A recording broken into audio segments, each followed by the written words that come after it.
Luluto po ako ng pritong manok. At yung kasama ko rin po ay pritong manok. Ano yan? Salona. Parang apritada.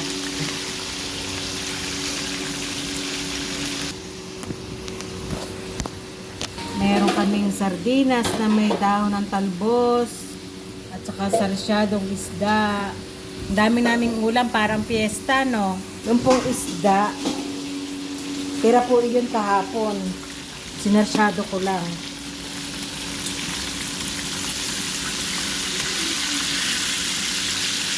Yung sardinas po, nag-aano yung kasama ko na gusto daw ng sardinas.